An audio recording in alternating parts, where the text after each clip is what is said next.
All right, so I've made progress. Everything's been painted. I even got the wheels stripped and painted. So I got those on there. I got a little bit of tire treatment on there. But yeah, I'm really skeptical on how long these are going to last, because even the sidewalls are showing cracks, etc., etc. But now I'm in the process of wiring it up. And then after that comes the getting it registered and titled. So I think what I'll do next is get the lights out, see how I want to mount them, and then make up some brackets. But yeah, it's coming along from a red rusty turd with rotten wood and a broken coupler to basically almost a new trailer, minus a couple pounds of rust that I scraped off. All right, so let's keep at it, keep working. So I got the mounts for the lights, and I put some weld-on D-rings in. Okay, this is where the lights are going to go. I got them primered up, and then I'll spray them black. There's my D-ring.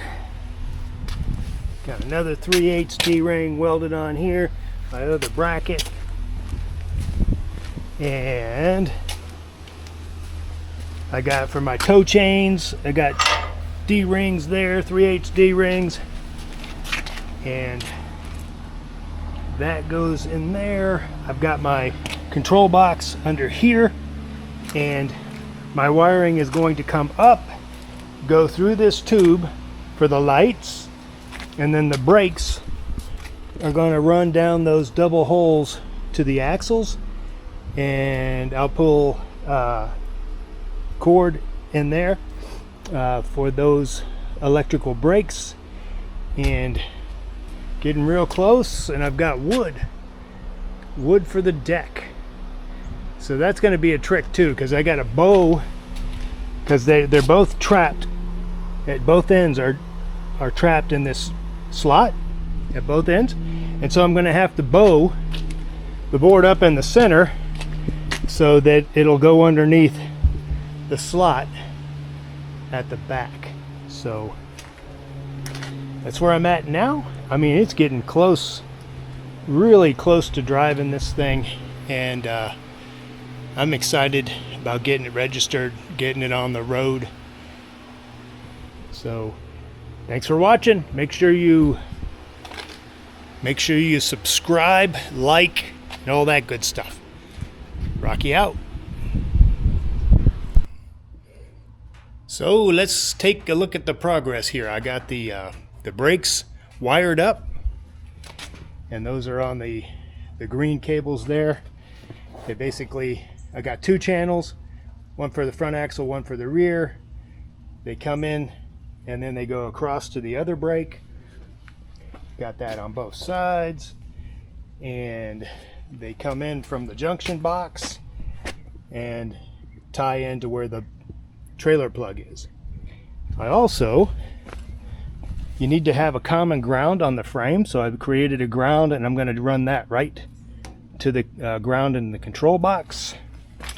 And now I've got left to wire up the lights.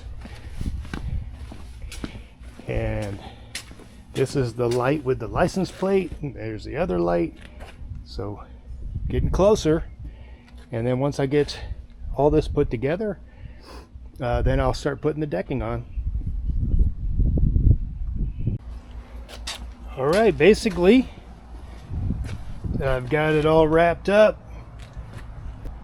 All I got to do is hook up the vehicle and ring it out to make sure that the vehicle matches what I did with the trailer, and then fix any issues between them.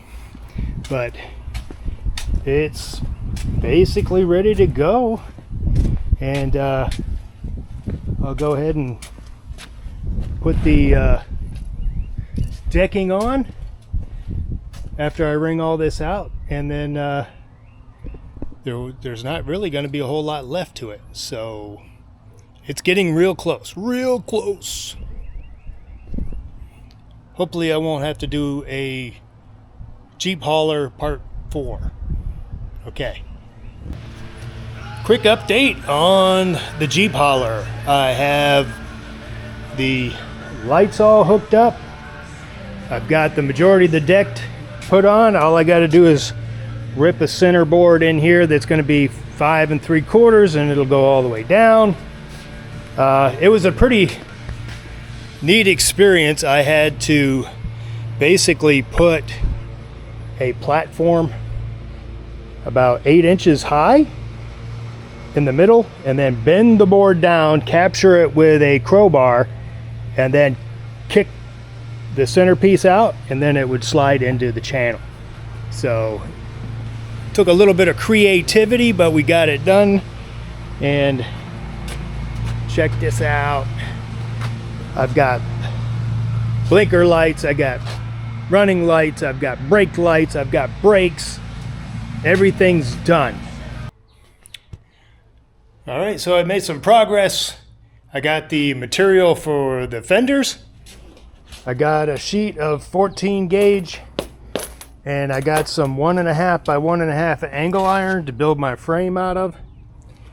And that's, in my opinion, that's a lot easier and time saved than trying to turn down the edges on sheet metal to add support. So I got all that done, and also took and measured out what the fender needs to be, and I drew it on the floor because the floor is a good reference. I'm using one of the seams there as my bottom, and then I measured out 18 inches, 54 inches, and 18 inches again. And I'm basically going to build my fender frame on this and then cover it in sheet metal. I've also put the winch control bracket together, and that'll go on the winch. And I've got it set up that I can bolt it onto the back of here and put my contactor and run my wiring to it, and everything's going to be good, including the remote control piggyback there. All right, so I'll get together putting this together, and as we come to important steps, I'll take and film it.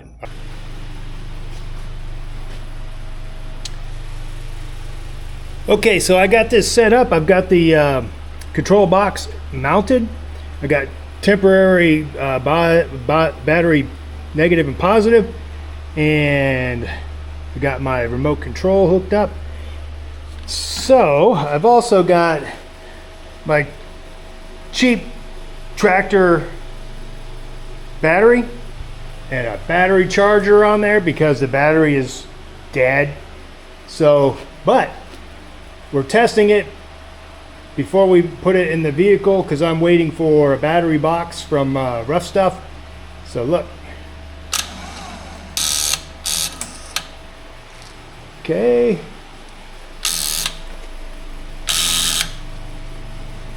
It did work before the camera came out. Let me see.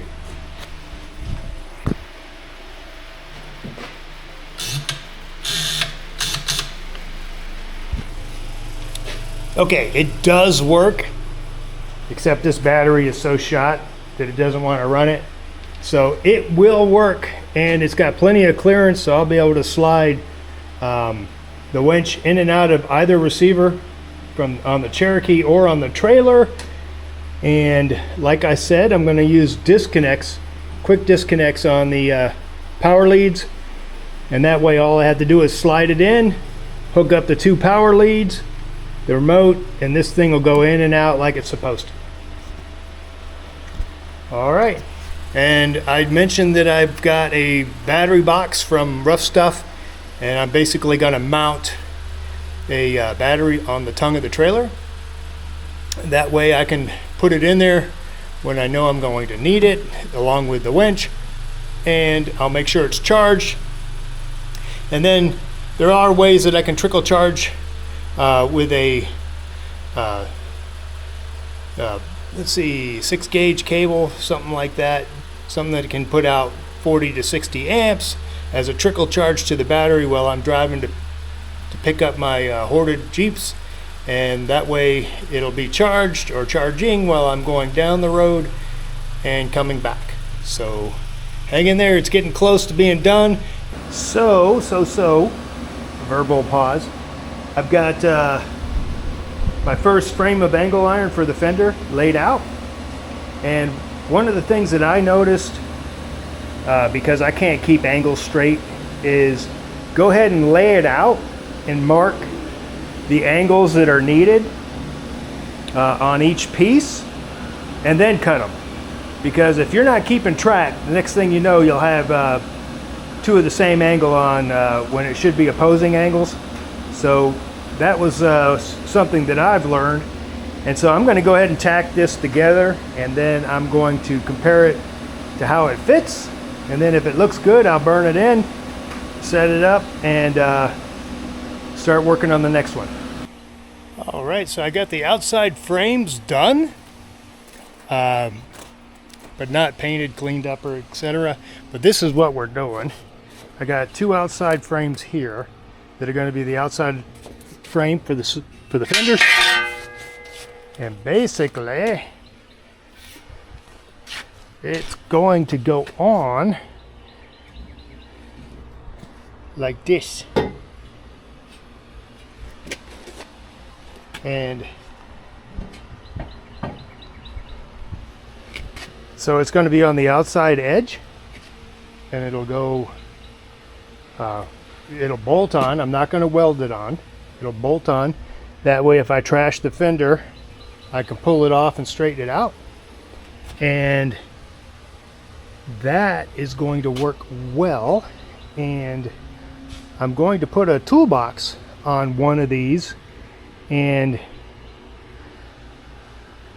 I believe I'm going to put it on the passenger side, because this rail here, depending on what vehicle's on here, the door won't be able to open because the rail's high. Now on my full-size Jeeps and trucks and stuff, there's plenty of clearance to open the door once you're on the trailer, but smaller vehicles maybe not so much. So I'm going to be in the driver's seat, or whoever's going to be steering is going to be in the driver's seat, and I don't want the box on the driver's side because then it could inhibit them getting in and out.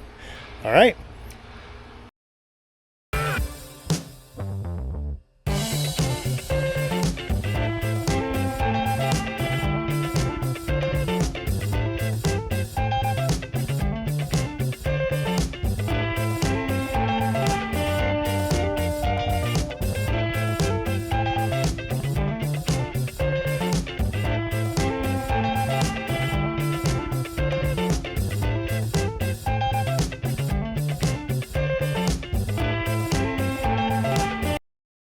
All right, so I got my plasma cutter out, or plasma torch, and it was one of the cheapest ones with a decent review off of Amazon, and I haven't had any problems with it. It cuts up to 1/4 inch.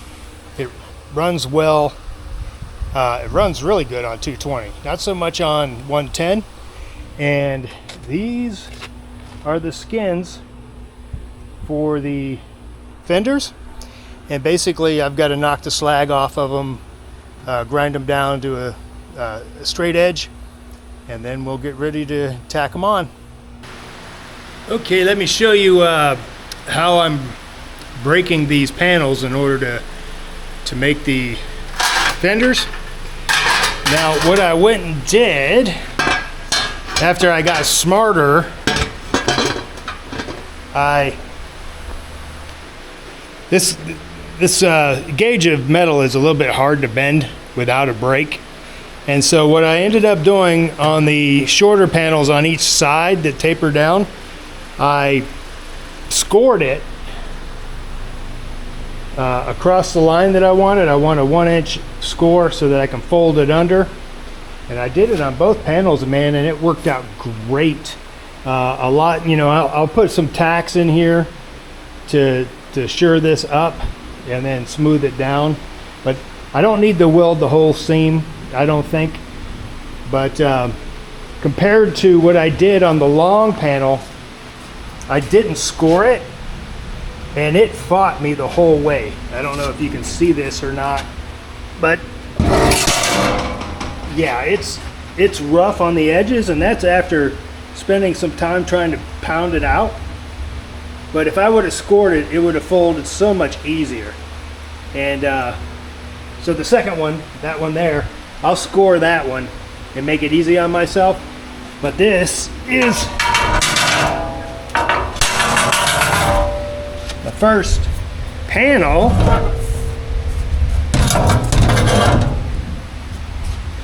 okay, so that's the top of the fender, and I did some weld holes, and then I'll cover everything in seam sealer and sand it before I paint it.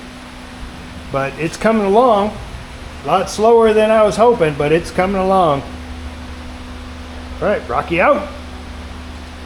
Okay, so looking at it now, I've basically, where I scored and broke everything over, I've stitch welded that, and that's all done. I got the right angle on this, and this is what's going to bolt to the frame of the trailer, and I did that on both sides over there.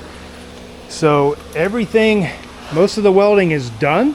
So I'm going to knock this down, clean it up, and pre-fit it, and if it fits good, then all I got to do is cut the backing plate.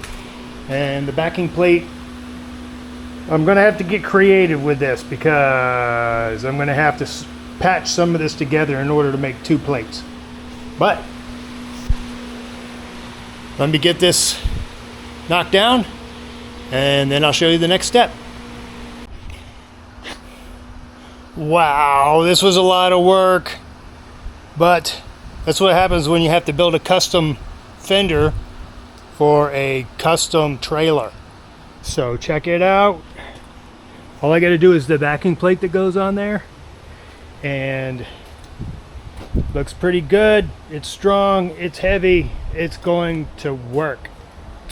So I shot to get 10 inches wide, and it is. And like I said, on one of these fenders, I'm going to put a toolbox, and right now I'll put 2 bolts in here. Where's my fingers? There's my fingers. 2 bolts in here, 2 bolts in here, a couple bolts around the backing plate, and then maybe a bracket to support the center. But then I don't know if I want to do that now or not. It might make it look ugly, but we'll see. I know on the toolbox, I'm going to support the toolbox over there. So getting closer. I predict another 10 hours maybe, and this will be all done. All right, catch you later. Okay, let me run out my plan for today. I got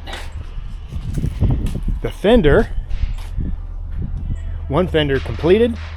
It's got the backing plate on it, and so I'm going to pull this off and start prepping it for paint, and that way I'm ahead of the game. I'm going to put some seam and seal caulk on there so that no rust gets into the seams, and I'll work on that first, and then I'll go back to welding and assembling the second fender. So let me get on that, and slowly but surely this thing is getting done. All right, so I got one fender built and painted, just waiting for the paint to cure, and then I'll mount it. But this is what I got. Looks pretty good. It's been primered. I put thick high build primer on there because that's what I had, and So it's ready to go. I think it looks pretty good. I've got a mounting hole there, mounting hole on the other side. I've got 3 mounting holes that I'll put that go into the channel of the frame. And I put self-sticky rubber pad on each end there to minimize vibration. And I'm going to mount this thing up tomorrow. And hopefully that's the last time I have to look at it. And then I've got all the panels cut and bent, and I'll weld those together starting tomorrow. Oh. This old paint gun is going to hit the trash bin because I've done a lot of painting with the nasty Rust-Oleum paint, and it does not clean up well. So I've already got a new gun that I'll start using after this. But yeah, everything's coming along. Oh, I need some more filler also. I used it up. But lots of work, lots of labor, and it's not a labor of love. I'm getting tired of doing this. This is too much like work. I've spent my available time for almost a month working on this thing. Now, true, I'm retired, so a month only equals like 40 man hours, but that's a lot, and I'm done. Okay, I'm gonna wrap up this video. This thing is taking a month of steady work to get done, and I've got the driver's side fender mounted and painted. Everything's permanent. I've got the winch, the removable winch mounted. The only thing I'm waiting on is a battery box so that I can put a remote battery on there. And I still got the pieces cut for the passenger side fender, and I'm going to be welding those up. But yeah, it's all working. It pulls, it rolls, it's ready to go. So I am going to do some domestic work around the house. I've got to remodel a bathroom or 2, and then possibly start working on the remodel of my garage. So it might be a little while before I put up another video, or Jeep video I should say. And so stay tuned, subscribe, like, comment, and next I'll probably be going back to the Cherokee. I got some things I want to do on that.